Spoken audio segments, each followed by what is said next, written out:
Atila el Huno. Conocido como el azote de Dios. Causaba estragos allá por donde pasaba.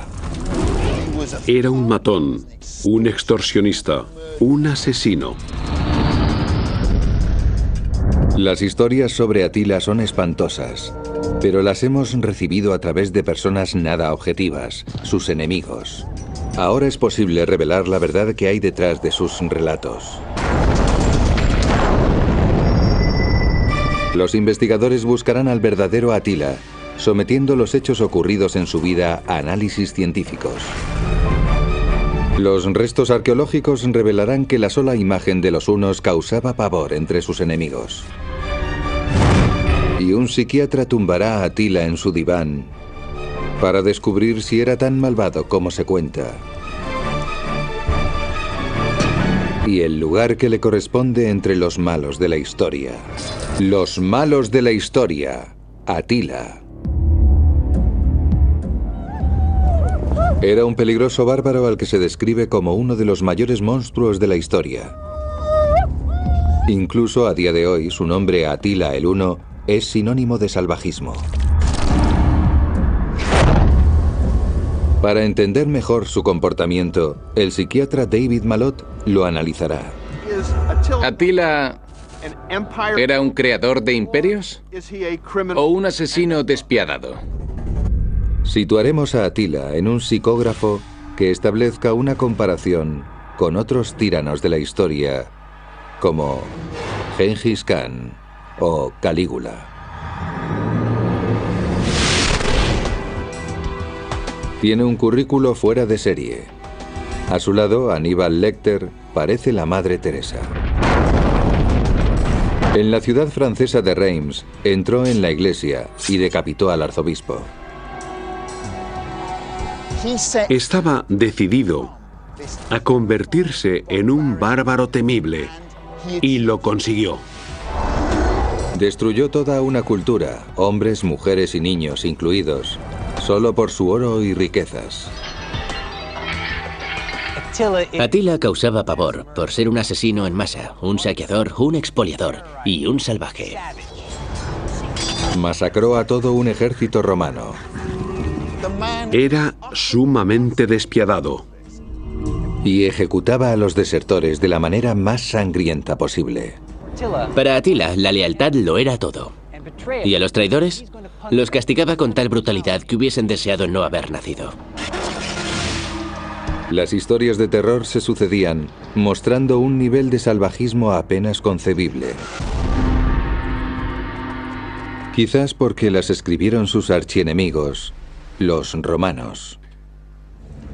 Es muy difícil hacerse una imagen veraz de los hunos, porque la información está demasiado sesgada. Los romanos estaban cargados de prejuicios sobre los hunos.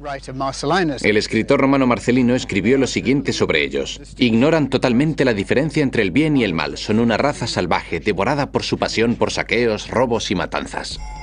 Es decir, rechazo absoluto a los hunos. ¿Pero podemos fiarnos de los historiadores romanos? Podemos hallar algunas respuestas en la infancia de Atila. La información es sucinta. El historiador Prisco, coetáneo de Atila, afirma que nació en algún lugar de la gran llanura húngara en torno al 406 después de Cristo. Era el menor de dos hermanos y pertenecía a la familia real huna. Creció rodeado de praderas, carpas, caballos, carros y arquería ecuestre. Así sería el cuartel general de los hunos, pero apenas dejaron restos para los arqueólogos. Ni estructuras permanentes, ni monedas, ni monumentos. Entender a Atila y quién era es algo muy complicado porque apenas hay fuentes, no tenemos datos. Es como intentar atrapar una nube de humo. Los romanos se ensañaron en sus descripciones de los hunos. Lo políticamente correcto no iba con ellos. El historiador romano Amiano Marcelino describió a los hunos con cierto detalle. Según él, tenían cuerpos anchos, chaparros, informes y torcidos. Eran prodigiosamente feos, tenían una pasión salvaje por los saqueos y los padres desfiguraban los rostros de sus hijos desde el nacimiento.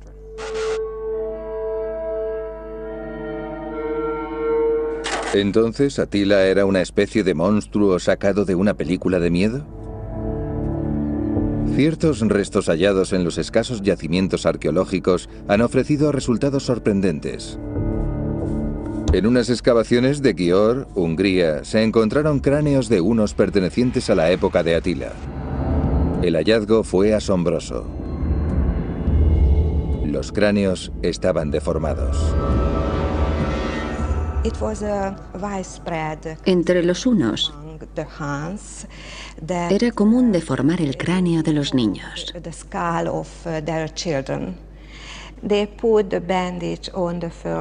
Ataban un vendaje alrededor de la frente del bebé y lo apretaban tanto que deformaban el cráneo.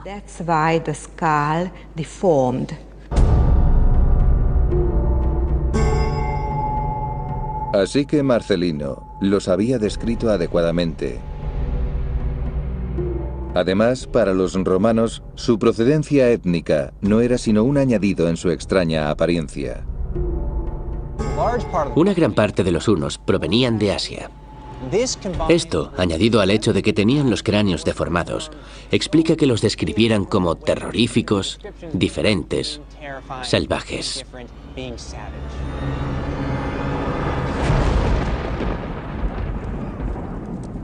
434 después de Cristo. Atila, con 28 años, fue coronado rey de los hunos junto a su hermano Bleda.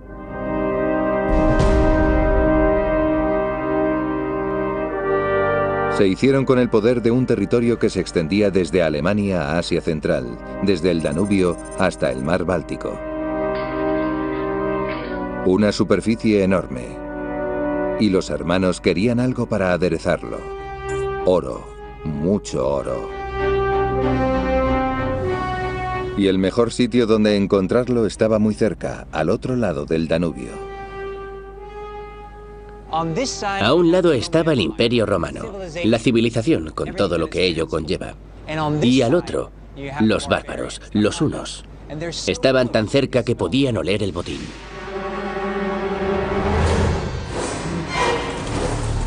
En un abrir y cerrar de ojos, los bárbaros ya estaban ahí. Atila, Bleda y sus hombres saquearon una ciudad romana tras otra, en ataques rápidos tras los cuales desaparecían. Fuentes indican que su talento a lomos de un caballo fue lo que les dio ventaja frente a los romanos. Estaban como pegados a la montura, cabalgaban a la velocidad del rayo. En esas circunstancias había que tomar todas las precauciones, ya que además usaban los arcos durante el ataque y la retirada.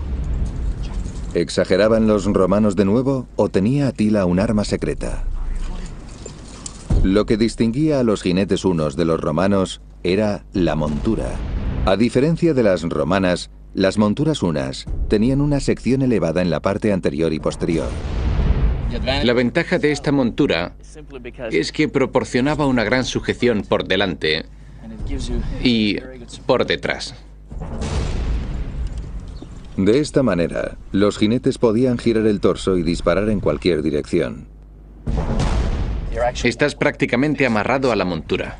Esa es la diferencia principal. Con un jinete tan bien sujeto, el caballo se convertía en una plataforma armamentística multifunción. Esta es una montura muy especial. Permitía a los jinetes disparar en un ángulo de 360 grados. Esto los hacía mucho más versátiles y efectivos que sus contrincantes. Transformaba a un caballo o un animal de carga en una sofisticada arma para la batalla. Atila se convirtió en un terrorista del siglo V. Irrumpía en las ciudades romanas, violaba, saqueaba, mataba y les prendía fuego. Su reputación no tardó en extenderse. Se trataba de un maleante con el que había que andarse con cuidado. Pero en lugar de enfrentarse a Atila y sus hordas, los romanos decidieron contratarlos como sicarios y mercenarios. Un claro caso de mantener a los amigos cerca y a los enemigos aún más cerca. Los romanos apreciaban las proezas militares de los hunos y les prometieron grandes beneficios si se aliaban con ellos. ¿Matar por dinero? Una oferta a la que Atila y su hermano Bleda no podían negarse. En el 437 después de Cristo, los hunos lanzaron un ataque a gran escala contra los borgoñeses, en lo que hoy sería Francia. Fue una atrocidad. Fuentes históricas señalan que Atila masacró primero a los guerreros y después a mujeres y niños. Murieron 20.000 personas. Una limpieza étnica a escala épica. Pero, ¿por qué? ¿Había alguna estrategia tras esa sed de sangre? ¿Qué se le pasaba a Atila por la cabeza? Para mí, la matanza de los borgoñoses dejó bien claro que lo que quería Atila era dinero. Ese era su último objetivo. Era una destrucción porque sí, por pura maldad y odio. Los romanos recompensaron copiosamente a Atila por deshacerse de los borgoñones, quizás sin ser conscientes de que habían creado un monstruo. Atila tomó el oro de los romanos y se dio cuenta de que aún tenían mucho, muchísimo más.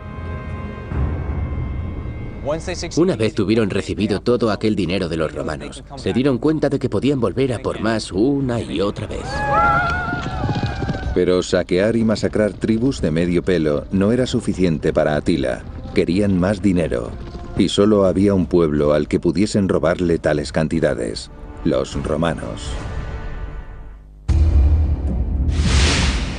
Roma contrató a Atila el Huno y a su hermano Bleda para que les hicieran el trabajo sucio, librarles de los enemigos del imperio a cambio de oro. Pero Atila y Bleda necesitaban más para garantizar la lealtad de los hunos. Por lo que se propusieron hacer algo que ningún otro pueblo bárbaro había hecho hasta la fecha: atacar una ciudad romana fortificada. Lo que quería Atila era extorsionar al Imperio Romano. Para ello, tuvo que demostrar a los romanos que les iba a causar problemas si no le pagaban ese dinero. En primer lugar, tenía que encontrar una ciudad y destruirla. Una ciudad como Naissus, ubicada donde hoy se encuentra Serbia. En el 441 después de Cristo, Naissus tenía gran importancia estratégica para los romanos. Era una fortaleza armada. Pero dentro había oro. Y era precisamente eso, y no otra cosa, lo que quería Atila. Era un saqueador, no un creador de imperios. Atila no tenía ningún interés en conquistar ciudades, solo quería echar la puerta abajo, entrar, destrozar la ciudad y salir tan rápido como le fuera posible. Y cuanta más gente muriese en el proceso, mejor para su reputación.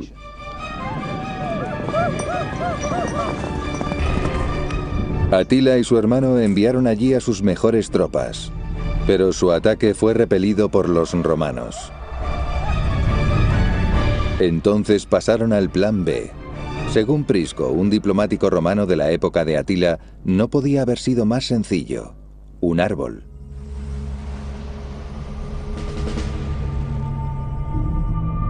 Prisco relató cómo los hunos destruyeron las puertas de Naissus con un ariete.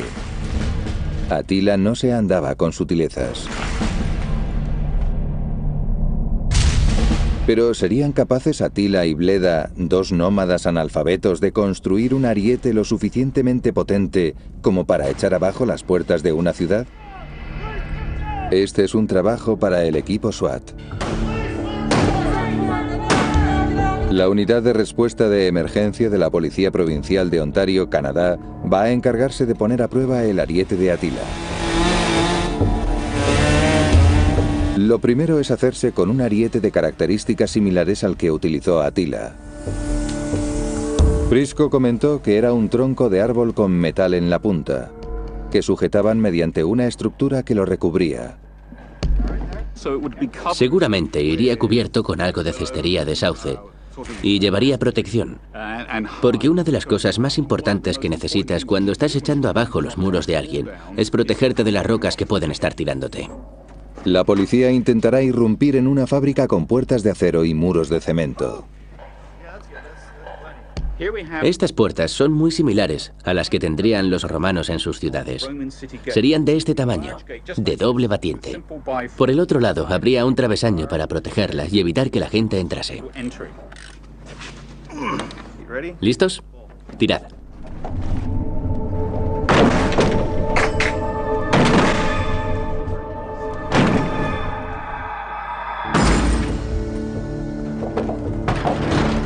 Pero cuando se ataca una ciudad, la puerta suele ser el acceso más difícil. La gente suponía que ibas a entrar por la puerta, por lo que era la parte más resistente de la fortaleza. Pero si eres capaz de tirar una muralla, una pequeña parte de ella, entonces habrás dejado el lugar completamente indefenso. El ariete derriba sin problemas estos bloques de 20 centímetros. Pero ¿qué pasaba con las murallas romanas, unas 5 veces más gruesas? Yo creo que esto lo deja bastante claro. Estoy casi seguro de que de esta manera podrías derribar la muralla de una ciudad romana que midiese cerca de 1 metro de ancho. En este caso lo ha atravesado sin problemas. Podríamos hacer lo mismo en una muralla romana. Así que era cierto. Atila y Bleda podrían haber tomado Naissus derribando sus murallas. Una vez dentro, los hunos organizaron una auténtica carnicería. Pocos sobrevivieron.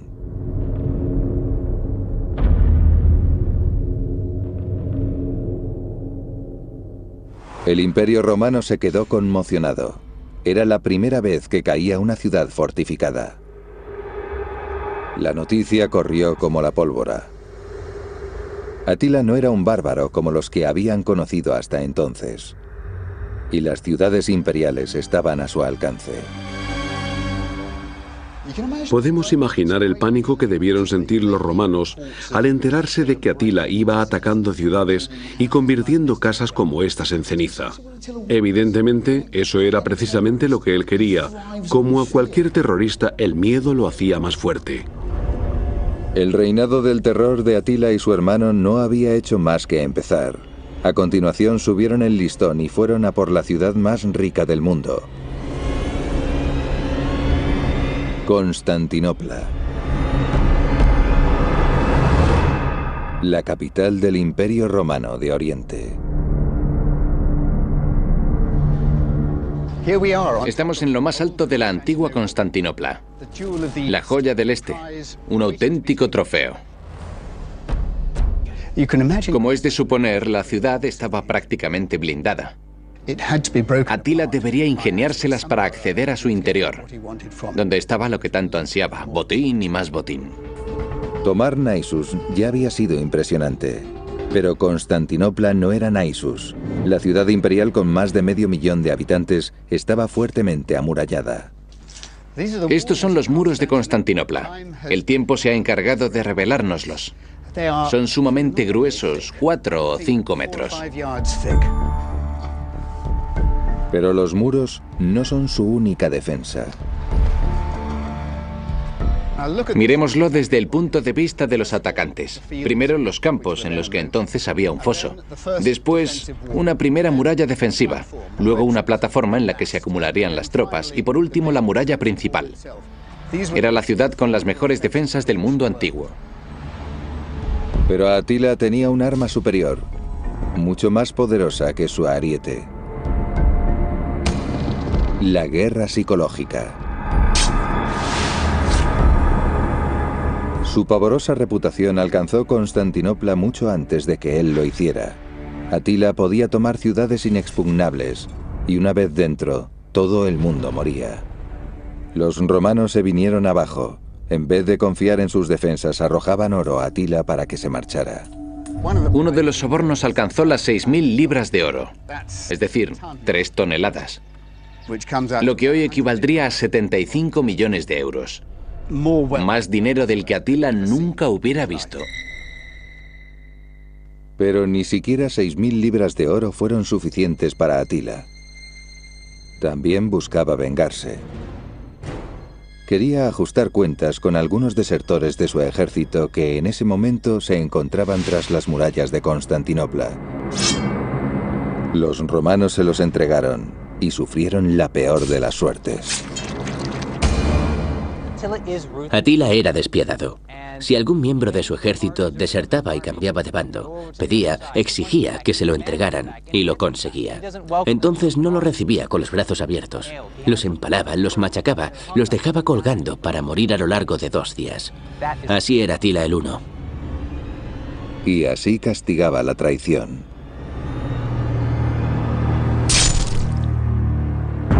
Pero ¿qué tipo de hombre es capaz de hacer algo así? El método que utilizaba Atila para matar a sus enemigos demostraba una crueldad extremadamente brutal y sádica. Ni siquiera Constantinopla pudo hacer frente a Atila y Bleda. Eso significaba que ningún lugar era seguro. Atila gestionaba un sistema de intimidación al estilo de la mafia, a enorme escala. Atila era un táctico sobresaliente. Llegó a las murallas de Constantinopla, los amenazó, consiguió un soborno y se marchó, aunque podía volver.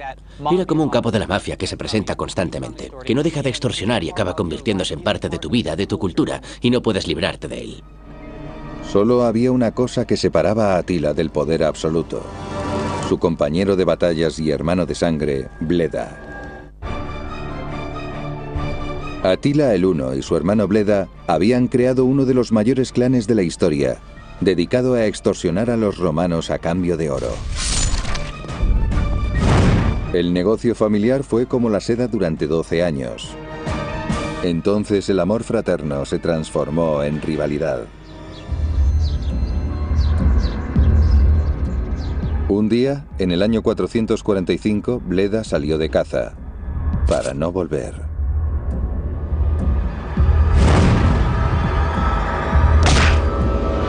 Jordanes, un escritor romano, lo tachó de homicidio, del que acusó a Atila. Atila y su hermano habían crecido juntos. Lo habían hecho todo juntos. Habían reinado juntos. Pero Atila lo asesinó despiadadamente. Esto indica que Atila era un asesino psicópata.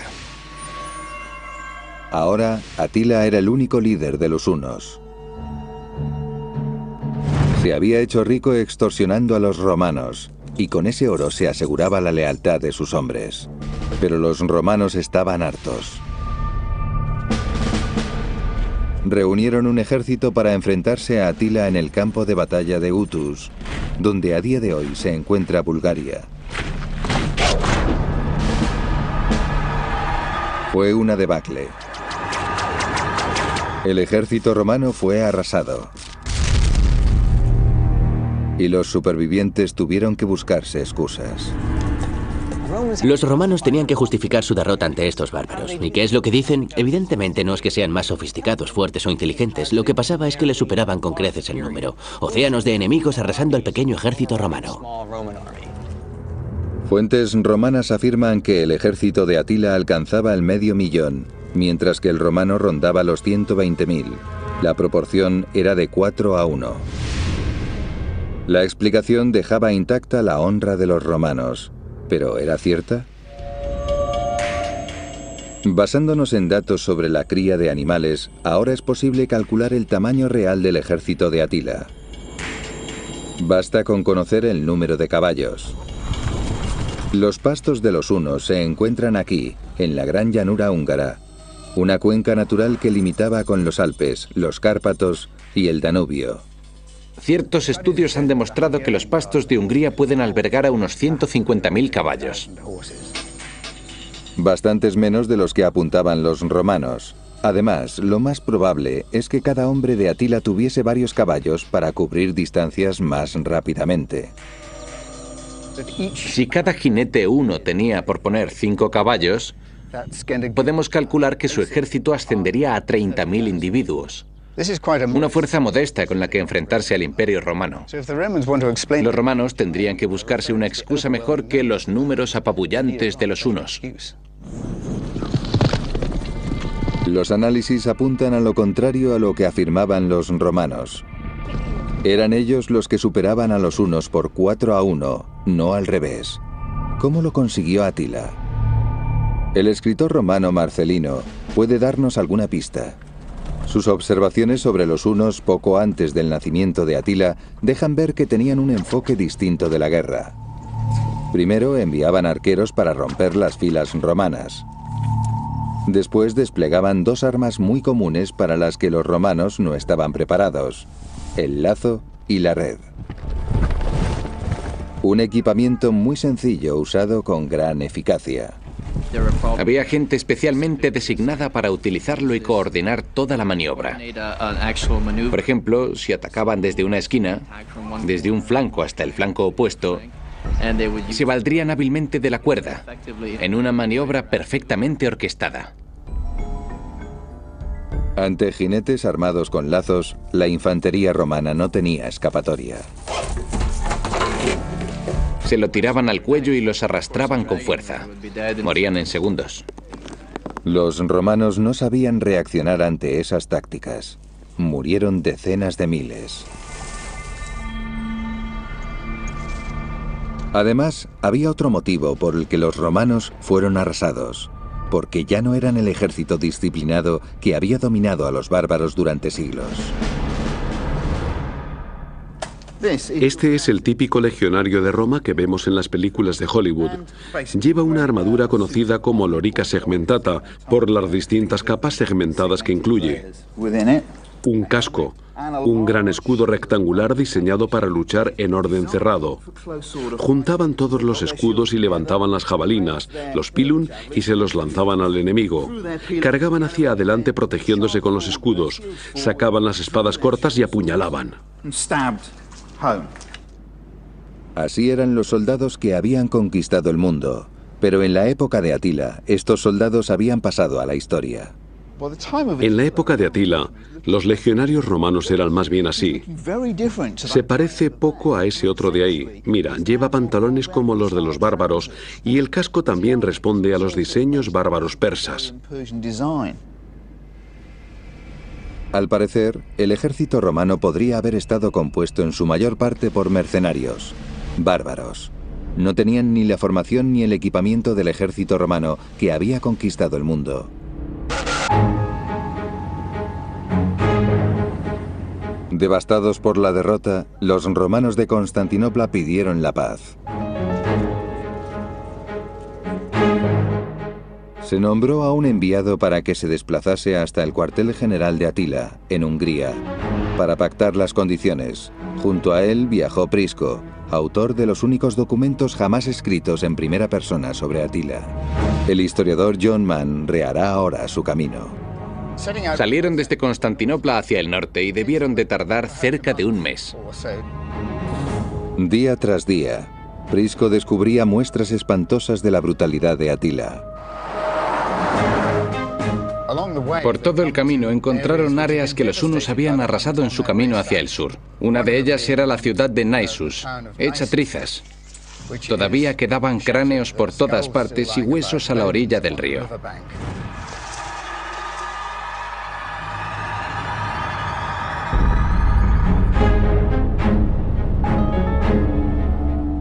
Finalmente salieron del Imperio Romano y se adentraron en el territorio de Atila, hasta el río Tista. Tendrían que estar aterrorizados ante lo que se les avecinaba. Era como ir a visitar a Saddam Hussein sin previo aviso. Atila era veleidoso con su violencia.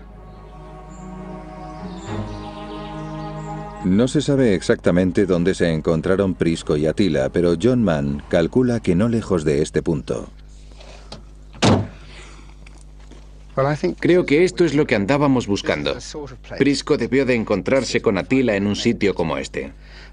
Y la descripción que hizo de él fue muy sorprendente.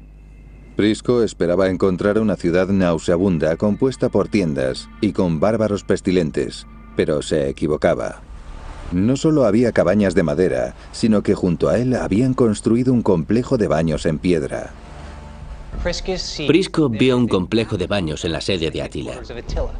Le sorprendió por tratarse de algo muy característico de la cultura romana, no de la una. El hecho de que se hubiesen instalado a instancias de Atila era un claro indicador de que los hunos podían evolucionar y adoptar las buenas ideas de los romanos. Unos baños eran uno de los principales rasgos de una ciudad romana. Según esto, Atila sería un hombre normal al que le gustaba darse un buen chapuzón después de haber estado saqueando y violando. También fue descrito como un hombre que amaba a su familia. Prisco retrató a Atila como un hombre polifacético y padre cariñoso. Prisco se dio cuenta de ello. Era un hombre humilde, un dirigente estoico, con una faceta humana. ¿Cómo puede entenderse que Prisco también lo describiera como bebedor empedernido y asesino iracundo que no tiene reparos en empalar a espías y esclavos?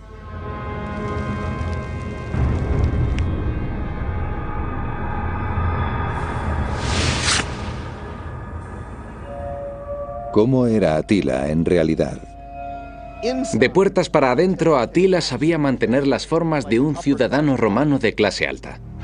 Pero fuera, al empalar a la gente, se veía de qué madera estaba hecho. Era un asesino psicópata. 2 años después de la visita de Prisco, Atila saqueó todo lo que pudo en Constantinopla. Pero por suerte, el Imperio Romano estaba dividido en 2. Una vez hubo terminado con la parte oriental del Imperio Romano, se centró en la occidental. A sus 45 años, Atila se subió de nuevo a un caballo, deseando exprimir de nuevo a los romanos. Hasta la fecha siempre le había funcionado, pero en esta ocasión había subestimado al imperio. Atila el Huno y sus hordas bárbaras estaban de nuevo alborotando, jugándosela ante los romanos. Al galope, cruzaron la llanura húngara y se plantaron en el corazón de Europa. A todo el mundo le sorprendió que Atila se dirigiese hacia el norte desde su país. Cruzó el Rin y protagonizó los peores ataques a ciudades de la historia. Ya estaba en el centro de Europa. Atila cubrió cientos de kilómetros con miles de hombres a lomos de sus caballos. Todos ellos tenían rostros agresivos y andaban buscando pelea. Era como si hubiesen comido carne cruda, y resulta que así había sido. El historiador romano Marcelino nos relata su menú.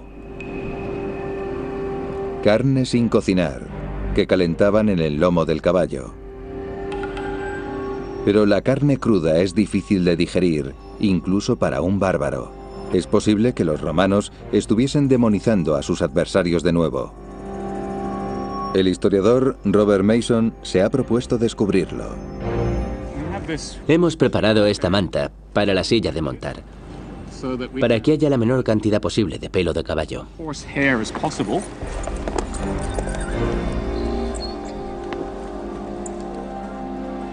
Montamos el caballo durante 6 horas para descubrir si la carne se volvía comestible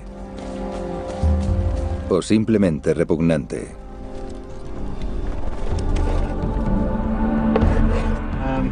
Aquí viene otra loncha. Esta para ti. Ha cambiado un poco. Parece que está algo más tierna. Ya no está cruda. Increíblemente parece que la historia es cierta. La nutricionista Lynn Weaver cree saber por qué. Supuestamente el caballo tenía sal, que sirve como conservante. Es posible que protegiera la parte exterior de la carne y la mantuviera libre de bacterias. Además iba cubierta y estaba bajo gran presión, con lo que se volvía más tierna. La carne cruda es indigesta por su robusta estructura celular. Los golpes que recibía mientras cabalgaban rompían las paredes de las células y se volvía más tierna. Una versión del plato de carne cruda, steak tartare. Un alimento muy práctico con el que Atila y sus hombres ganaban tiempo de viaje. No está mala. Atila y sus carnívoros guerreros irrumpieron en Europa occidental y llegaron a la ciudad amurallada de Metz. Sacaron sus arietes y la ciudad cayó. Siguieron adelante y no encontraron más que ciudades fantasmas. Sus habitantes habían huido despavoridos.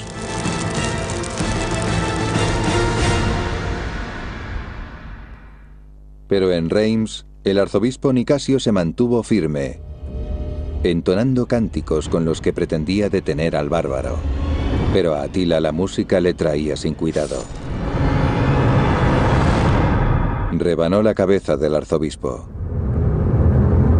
¿Tenía alguna gran estrategia en mente? ¿O solo obedecía a su sed de sangre? La campaña de Atila en la Europa del Oeste no parece tener ningún valor estratégico.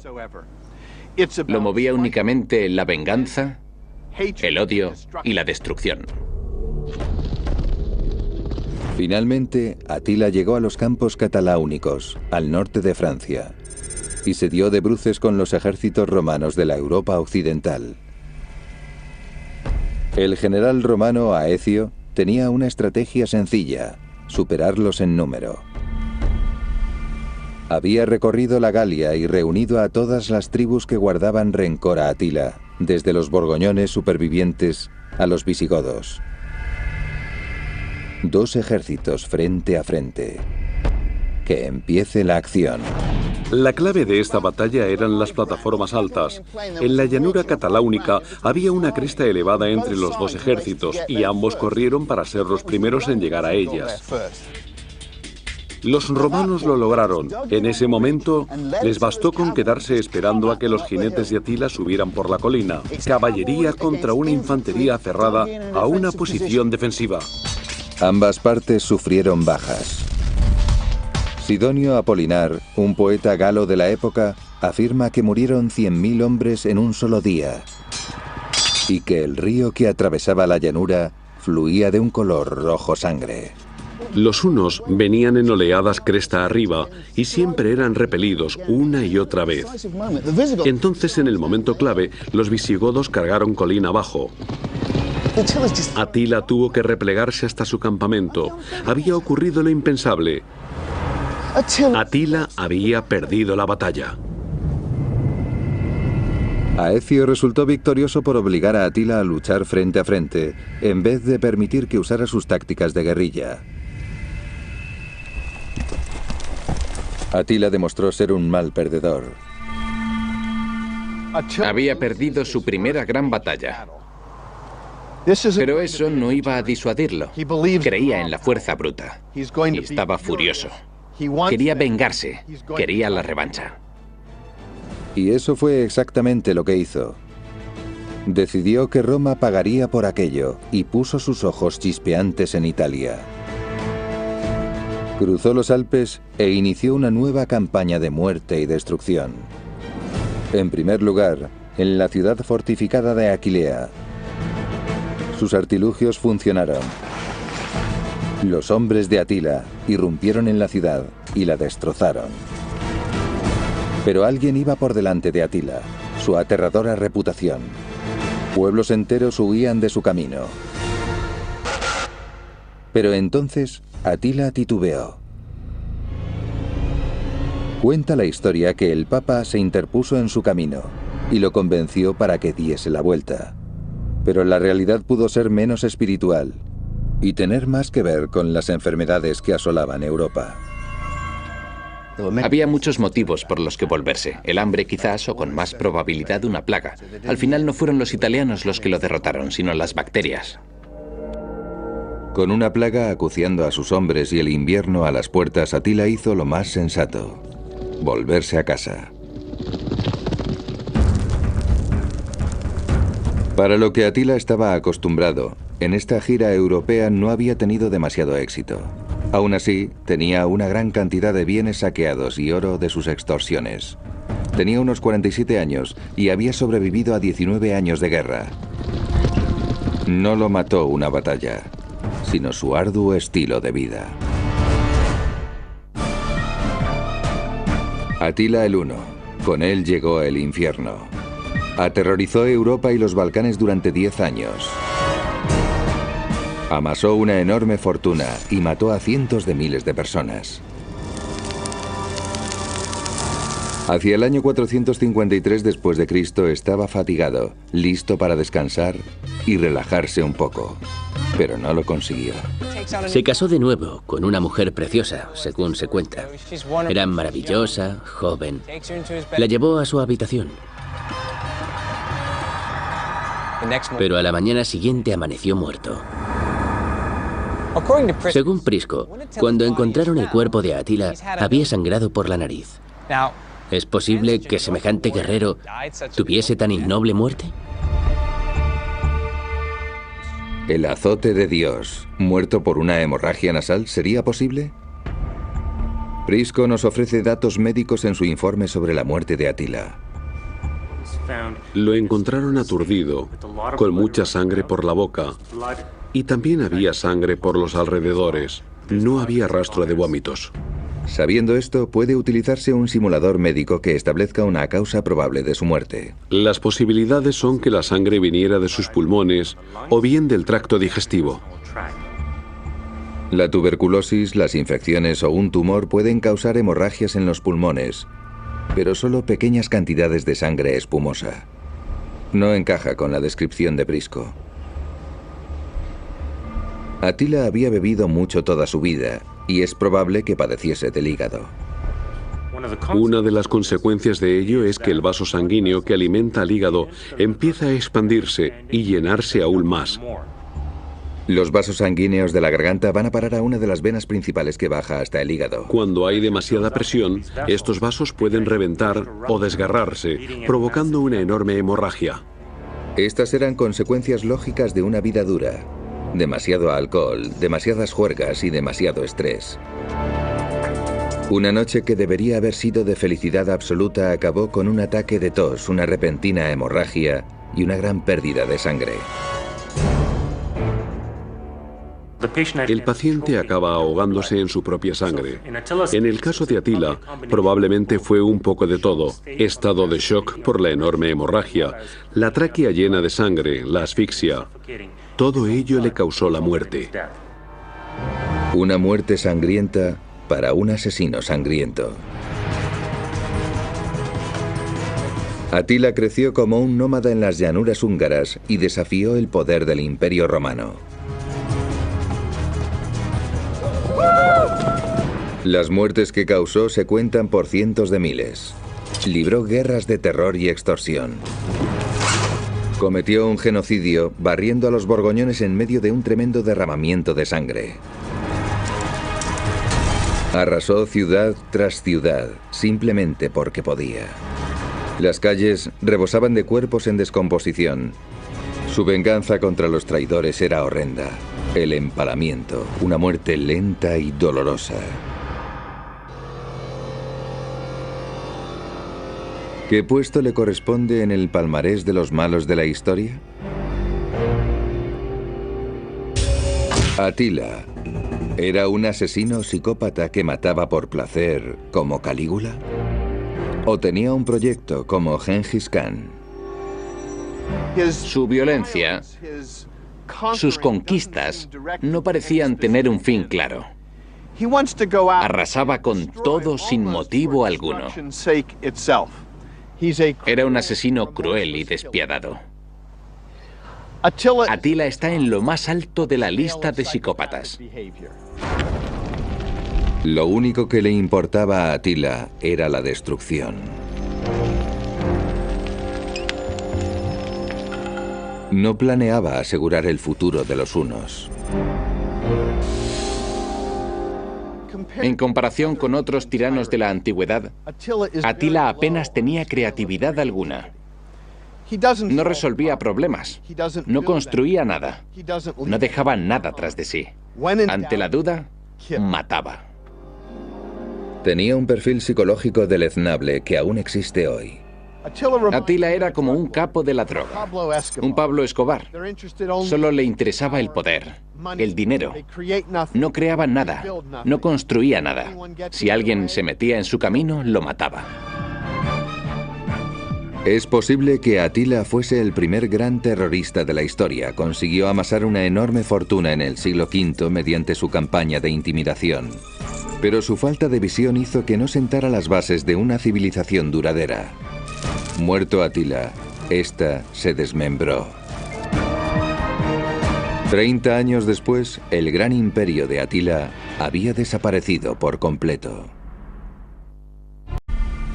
Había recorrido la Galia y reunido a todas las tribus que guardaban rencor a Attila, desde los borgoñones supervivientes a los visigodos. 2 ejércitos frente a frente. Que empiece la acción.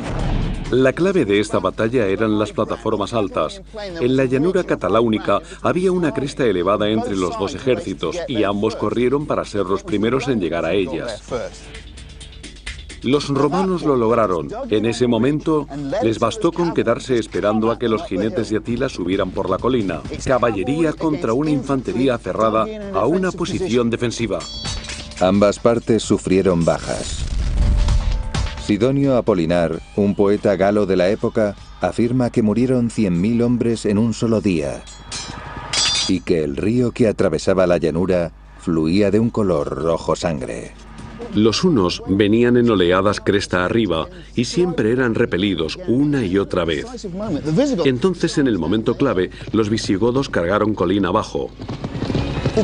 Atila tuvo que replegarse hasta su campamento. Había ocurrido lo impensable. Atila había perdido la batalla. Aecio resultó victorioso por obligar a Atila a luchar frente a frente, en vez de permitir que usara sus tácticas de guerrilla. Atila demostró ser un mal perdedor. Había perdido su primera gran batalla. Pero eso no iba a disuadirlo. Creía en la fuerza bruta. Y estaba furioso. Quería vengarse. Quería la revancha. Y eso fue exactamente lo que hizo. Decidió que Roma pagaría por aquello y puso sus ojos chispeantes en Italia. Cruzó los Alpes e inició una nueva campaña de muerte y destrucción. En primer lugar, en la ciudad fortificada de Aquilea. Sus artilugios funcionaron. Los hombres de Atila irrumpieron en la ciudad y la destrozaron. Pero alguien iba por delante de Atila, su aterradora reputación. Pueblos enteros huían de su camino. Pero entonces Atila titubeó. Cuenta la historia que el Papa se interpuso en su camino y lo convenció para que diese la vuelta. Pero la realidad pudo ser menos espiritual y tener más que ver con las enfermedades que asolaban Europa. Había muchos motivos por los que volverse. El hambre quizás, o con más probabilidad una plaga. Al final no fueron los italianos los que lo derrotaron, sino las bacterias. Con una plaga acuciando a sus hombres y el invierno a las puertas, Atila hizo lo más: atacar una ciudad romana fortificada. Lo que quería Atila era extorsionar al Imperio Romano. Para ello, tuvo que demostrar a los romanos que les iba a causar problemas si no le pagaban ese dinero. En primer lugar, tenía que encontrar una ciudad y destruirla. Una ciudad como Naissus, ubicada donde hoy se encuentra Serbia. En el 441 después de Cristo, Naissus tenía gran importancia estratégica para los romanos. Era una fortaleza armada. Pero dentro había oro. Y era precisamente eso, y no otra cosa, lo que quería Atila.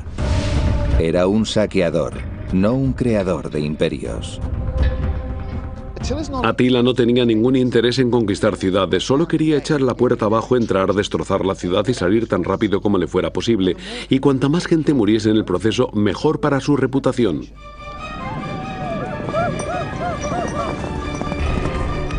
Atila y su hermano enviaron allí a sus mejores tropas, pero su ataque fue repelido por los romanos. Entonces pasaron al plan B. Según Prisco, un diplomático romano de la época de Atila, no podía haber sido más sencillo: un árbol.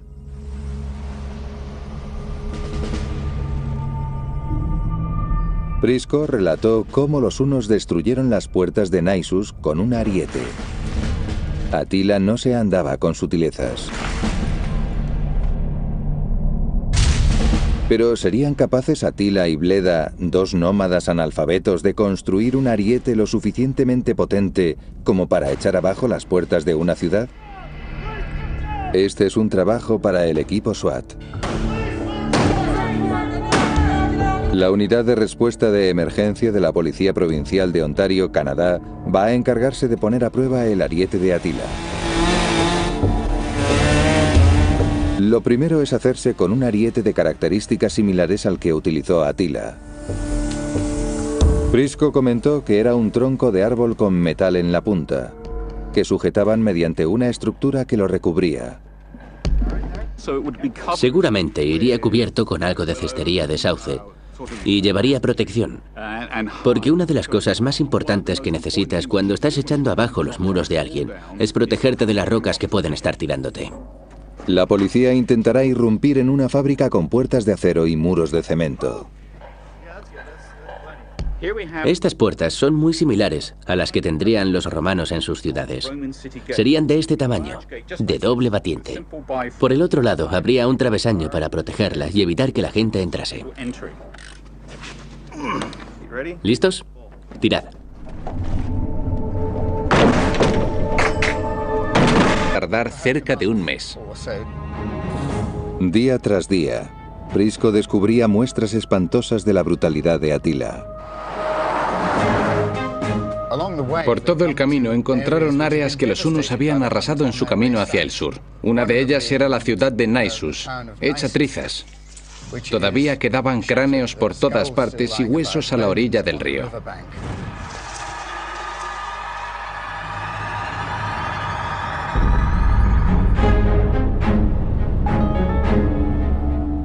Finalmente salieron del Imperio Romano y se adentraron en el territorio de Atila, hasta el río Tisza. Tendrían que estar aterrorizados ante lo que se les avecinaba. Era como ir a visitar a Saddam Hussein sin previo aviso. Atila era veleidoso con su violencia. No se sabe exactamente dónde se encontraron Prisco y Atila, pero John Mann calcula que no lejos de este punto. Creo que esto es lo que andábamos buscando. Prisco debió de encontrarse con Atila en un sitio como este. Y la descripción que hizo de él fue muy sorprendente. Prisco esperaba encontrar una ciudad nauseabunda compuesta por tiendas y con bárbaros pestilentes, pero se equivocaba. No solo había cabañas de madera, sino que junto a él habían construido un complejo de baños en piedra. Prisco vio un complejo de baños en la sede de Atila. Le sorprendió por tratarse de algo muy característico de la cultura romana, no de la una. El hecho de que se hubiesen instalado a instancias de Atila era un claro indicador de que los hunos podían evolucionar y adoptar las buenas ideas de los romanos. Unos baños eran uno de los principales rasgos de una ciudad romana. Según esto, Atila sería un hombre normal al que le gustaba darse un buen chapuzón después de haber estado saqueando y violando. También fue descrito como un hombre que amaba a su familia. Prisco retrató a Atila como un hombre polifacético y padre cariñoso. Prisco se dio cuenta de ello. Era un hombre humilde, un dirigente estoico, con una faceta humana. ¿Cómo puede entenderse que Prisco también lo describiera como bebedor empedernido y asesino iracundo que no tiene reparos en empalar a espías y esclavos?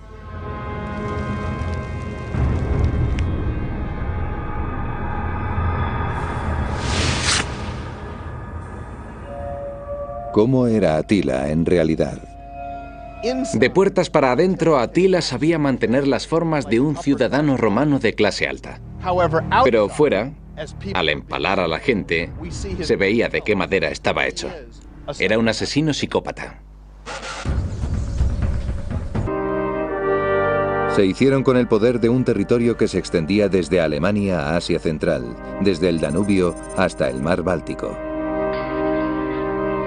Una superficie enorme. Y los hermanos querían algo para aderezarlo. Oro, mucho oro. Y el mejor sitio donde encontrarlo estaba muy cerca, al otro lado del Danubio.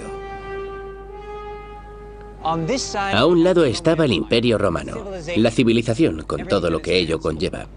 Y al otro, los bárbaros, los hunos. Estaban tan cerca que podían oler el botín.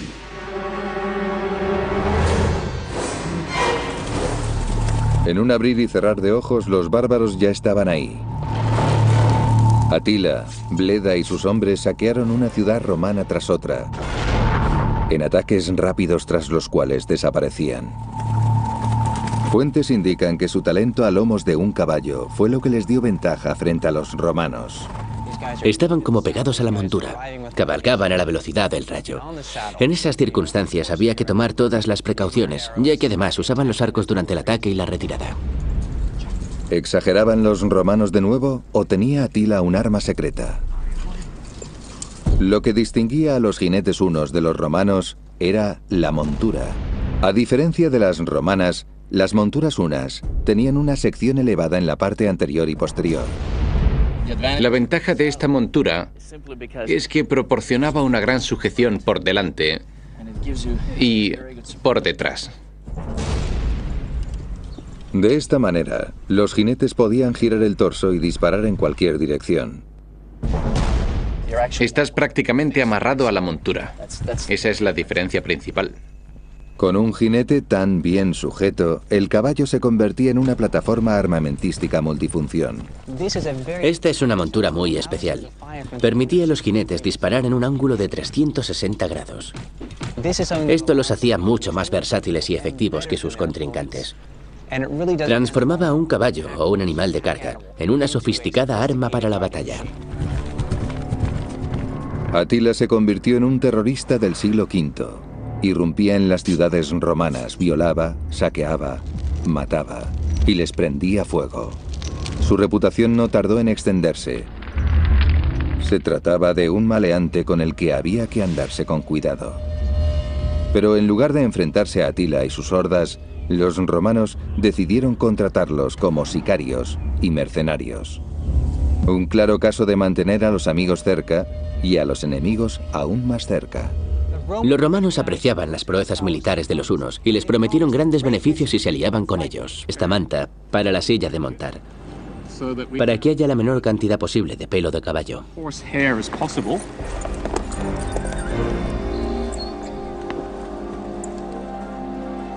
Montamos el caballo durante 6 horas para descubrir si la carne se volvía comestible o simplemente repugnante.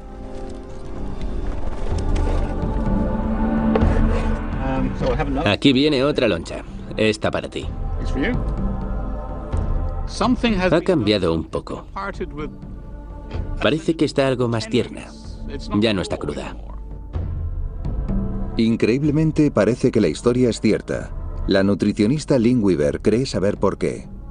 Supuestamente el caballo tenía sal, que sirve como conservante. Es posible que protegiera la parte exterior de la carne y la mantuviera libre de bacterias. Además iba cubierta y estaba bajo gran presión, con lo que se volvía más tierna. La carne cruda es indigesta por su robusta estructura celular. Los golpes que recibía mientras cabalgaban rompían las paredes de las células y se volvía más tierna. Una versión del plato de carne cruda, steak tartare. Un alimento muy práctico con el que Atila y sus hombres ganaban tiempo de viaje. No está mala. Atila y sus carnívoros guerreros irrumpieron en Europa occidental y llegaron a la ciudad amurallada de Metz. Sacaron sus arietes y la ciudad cayó. Siguieron adelante y no encontraron más que ciudades fantasmas. Sus habitantes habían huido despavoridos.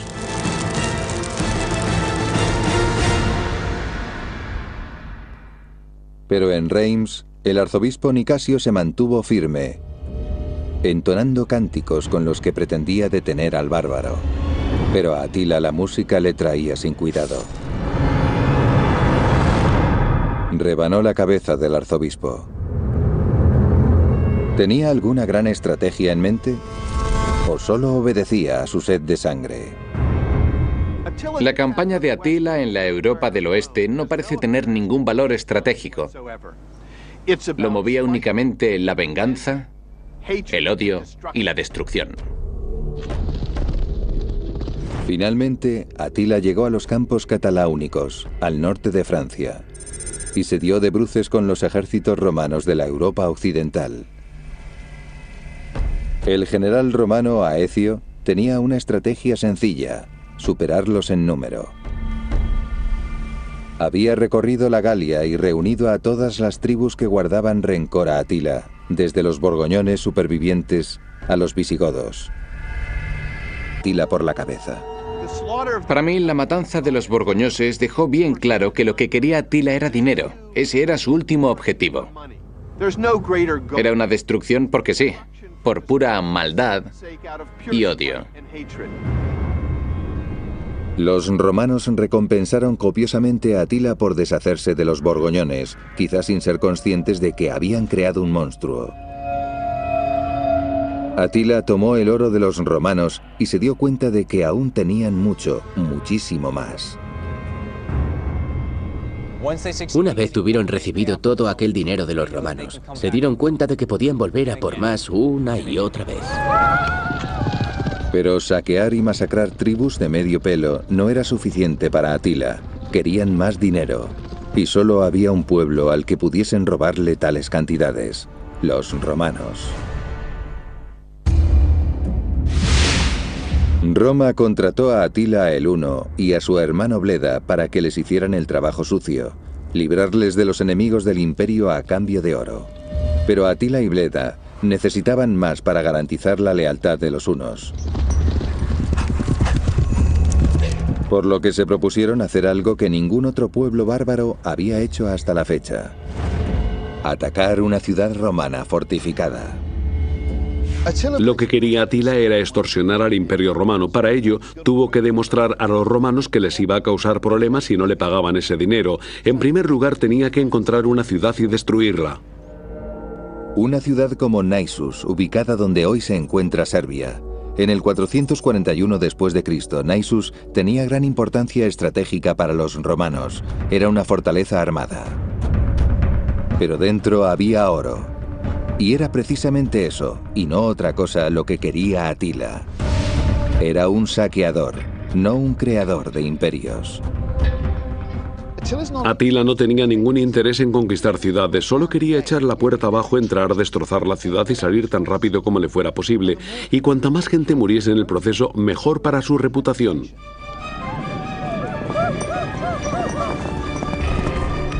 Atila y su hermano enviaron allí a sus mejores tropas, pero su ataque fue repelido por los romanos.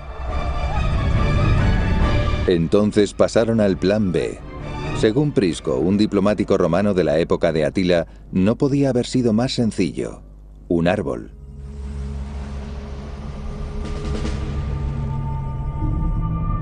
Prisco relató cómo los hunos destruyeron las puertas de Naissus con un ariete. Atila no se andaba con sutilezas.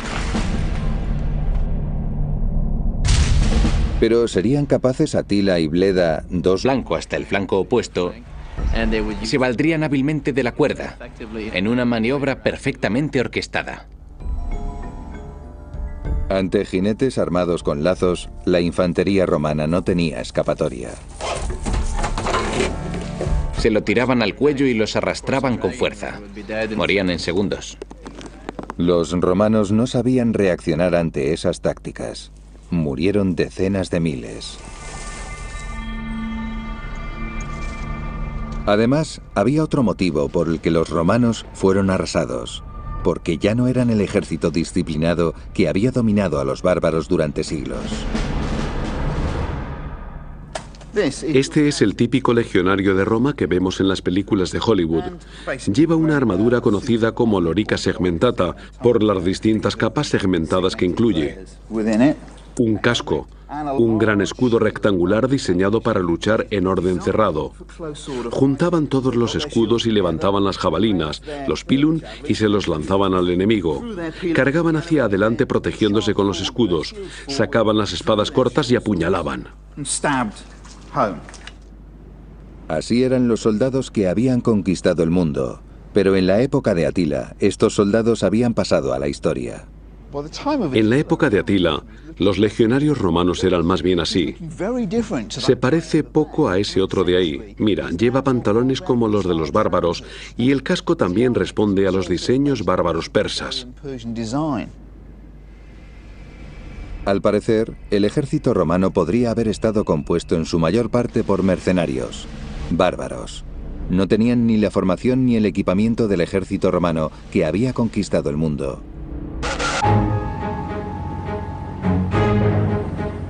Devastados por la derrota, los romanos de Constantinopla pidieron la paz. Se nombró a un enviado para que se desplazase hasta el cuartel general de Atila, en Hungría, para pactar las condiciones. Junto a él viajó Prisco, autor de los únicos documentos jamás escritos en primera persona sobre Atila. El historiador John Mann rehará ahora su camino. Salieron desde Constantinopla hacia el norte y debieron de tardar cerca de un mes. Día tras día, Prisco descubría muestras espantosas de la brutalidad de Atila. Por todo el camino encontraron áreas que los hunos habían arrasado en su camino hacia el sur. Una de ellas era la ciudad de Naissus, hecha trizas. Todavía quedaban cráneos por todas partes y huesos a la orilla del río.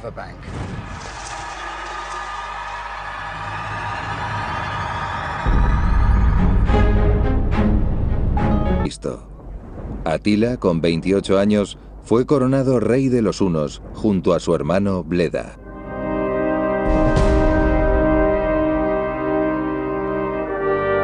Se hicieron con el poder de un territorio que se extendía desde Alemania a Asia Central, desde el Danubio hasta el mar Báltico. Una superficie enorme. Y los hermanos querían algo para aderezarlo. Oro, mucho oro. Y el mejor sitio donde encontrarlo estaba muy cerca, al otro lado del Danubio. A un lado estaba el Imperio Romano, la civilización con todo lo que ello conlleva.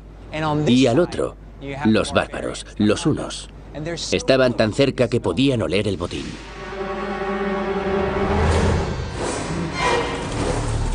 En un abrir y cerrar de ojos, los bárbaros ya estaban ahí.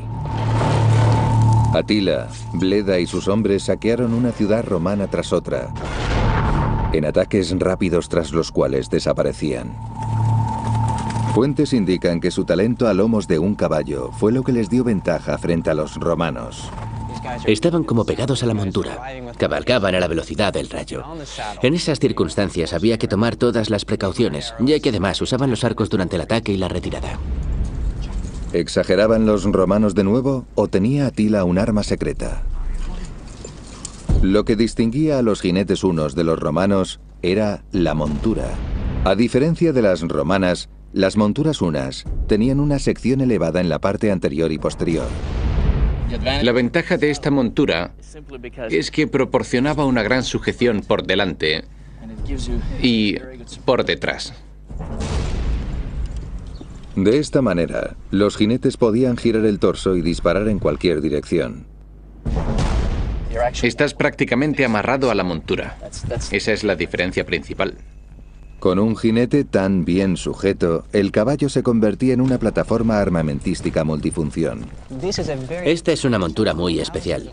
Permitía a los jinetes disparar en un ángulo de 360 grados. Esto los hacía mucho más versátiles y efectivos que sus contrincantes. Transformaba a un caballo o un animal de carga en una sofisticada arma para la batalla. Atila se convirtió en un terrorista del siglo V. Irrumpía en las ciudades romanas, violaba, saqueaba, mataba y les prendía fuego. Su reputación no tardó en extenderse. Se trataba de un maleante con el que había que andarse con cuidado. Pero en lugar de enfrentarse a Atila y sus hordas, los romanos decidieron contratarlos como sicarios y mercenarios. Atila en un sitio como este. Y la descripción que hizo de él fue muy sorprendente. Prisco esperaba encontrar una ciudad nauseabunda compuesta por tiendas y con bárbaros pestilentes, pero se equivocaba. No solo había cabañas de madera, sino que junto a él habían construido un complejo de baños en piedra. Prisco vio un complejo de baños en la sede de Atila. Le sorprendió por tratarse de algo muy característico de la cultura romana, no de la una. El hecho de que se hubiesen instalado a instancias de Atila era un claro indicador de que los hunos podían evolucionar y adoptar las buenas ideas de los romanos. Unos baños eran uno de los principales rasgos de una ciudad romana. Según esto, Atila sería un hombre normal al que le gustaba darse un buen chapuzón después de haber estado saqueando y violando. También fue descrito como un hombre que amaba a su familia. Prisco retrató a Atila como un hombre polifacético y padre cariñoso. Prisco se dio cuenta de ello. Era un hombre humilde, un dirigente estoico, con una faceta humana. ¿Cómo puede entenderse que Prisco también lo describiera como bebedor empedernido y asesino iracundo que no tiene reparos en empalar a espías y esclavos?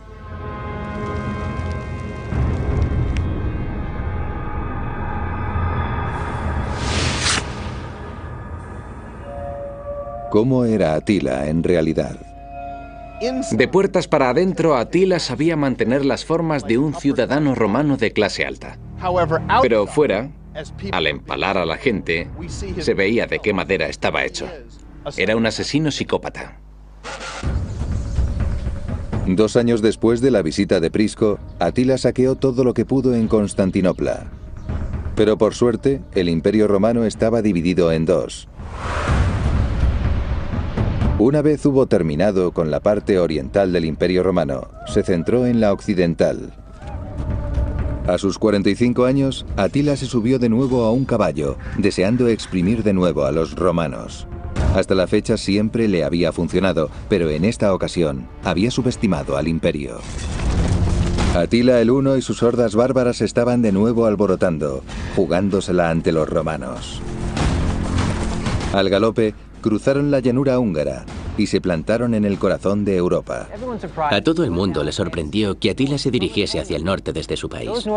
Cruzó el Rin y protagonizó los peores ataques a ciudades de la historia. Ya estaba en el centro de Europa.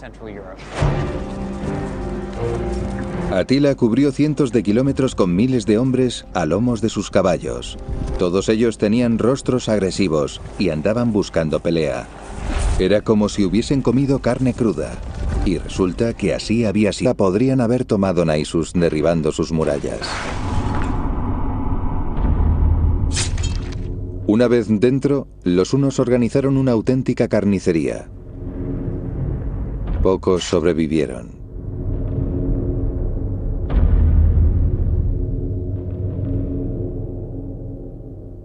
El Imperio Romano se quedó conmocionado. Era la primera vez que caía una ciudad fortificada. La noticia corrió como la pólvora. Atila no era un bárbaro como los que habían conocido hasta entonces. Y las ciudades imperiales estaban a su alcance. Podemos imaginar el pánico que debieron sentir los romanos al enterarse de que Atila iba atacando ciudades y convirtiendo casas como estas en ceniza. Evidentemente, eso era precisamente lo que él quería. Como a cualquier terrorista, el miedo lo hacía más fuerte. El reinado del terror de Atila y su hermano no había hecho más que empezar. A continuación subieron el listón y fueron a por la ciudad más rica del mundo. Constantinopla.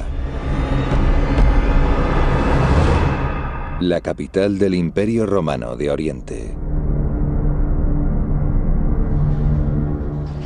Estamos en lo más alto de la antigua Constantinopla, la joya del este, un auténtico trofeo.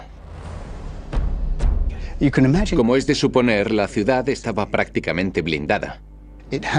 Atila debería ingeniárselas para acceder a su interior, donde estaba lo que tanto ansiaba, botín y más botín. Tomar Naissus ya había sido impresionante.